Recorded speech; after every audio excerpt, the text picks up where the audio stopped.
தூத்துக்குடியில் சட்டவிரோதமாக மது விற்பதாக கூறி விசாரணைக்கு அழைத்துச் செல்லப்பட்ட இளைஞர் உயிரிழந்த சம்பவம் அதிர்ச்சியை ஏற்படுத்தியுள்ளது. அரசு மதுபான கடையில் பாரில் வேலை பார்த்து வந்த 26 வயதான அருணாச்சலத்தை கடந்த 17ஆம் தேதி தென்பாகம் காவல்துறையினர் விசாரணைக்கு அழைத்துச் சென்றதாக கூறப்படுகிறது. பின்னர் அருணாச்சலத்தை மருத்துவமனையில் சேர்த்திருப்பதாக அவரது தாய் பரமேஸ்வரிக்கு தகவல் கொடுத்ததாக தெரிகிறது. தலை மற்றும் காலில் அடிபட்ட நிலையில் மருத்துவமனையில் அனுமதிக்கப்பட்ட அருணாச்சலத்திற்கு தலையில் அறுவை சிகிச்சை செய்யப்பட்டதை அடுத்து சிகிச்சை பலனின்றி உயிரிழந்துள்ளார். இதனிடையே சிகிச்சையில் இருந்தபோது காவல்துறையினர் தாக்கியதாக அருணாச்சலம் பேசிய வீடியோ சர்ச்சையை ஏற்படுத்தியுள்ளது. இல்ல யார் அடிச்சாங்களா தலையில? போலீஸ்காரன் அடிச்சானா? எப்போ வச்சு அடிச்சான்? புரியல. தலையில அடிச்சாங்களா? அடிச்சு வெட்டு வந்துட்டா உனக்கு? சரி வீட்டுல இருந்து போலீஸ் பிடிச்சா நான் டக்குனு மாட்டிருப்பேன்.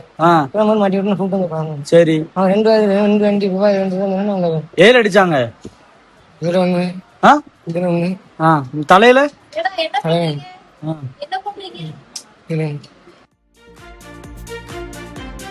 காவலர்கள் தாக்கியதால் அருணாச்சலம் உயிரிழந்ததாக கூறி உடலை வாங்க மறுத்து அவரது உறவினர்கள் போராட்டத்தில் ஈடுபட்டனர்.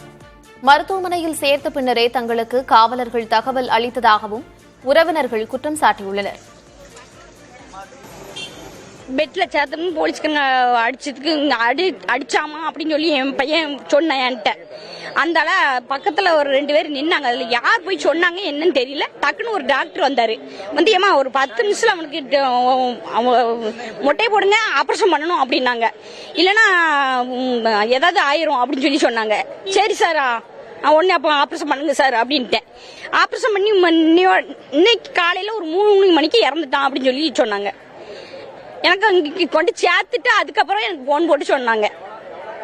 அவங்களே அடிச்சுட்டு அவங்களே கொண்டு சேர்த்துட்டு அப்ப வந்த உடனே என்கிட்ட கையெழுத்து வாங்கினாங்க. அரெஸ்ட் பண்ணப்போ ஒரு தகவலும் கொடுக்கல சார். அரெஸ்ட் பண்ண பிறகு காலையில 5 மணிக்கு அரெஸ்ட் பண்ண பையனை சாயங்காலம் 6-7 மணி வரைக்கும் எனக்கு தகவலே கொடுக்கல. ஹாஸ்பிட்டல் கொண்டு சேர்த்துட்டு அதுக்கப்புறம் எனக்கு தகவல் கொடுக்காங்க. போலீஸ்காரங்க வந்து என்ன சொல்றாங்கன்னா நாங்க அடிக்கல, அவன் வந்து கீழே நின்னுகிட்டு இருந்தவன் லைட்டா கீழே விழுந்து ஸ்லிப் ஆகி அவனுக்கு ரத்தம் பிளாக் ஆயிட்டுன்னு போலீஸ்காரங்க சொல்றாங்க. ஆனா நாங்க இதை யாரும் நம்பல சார்.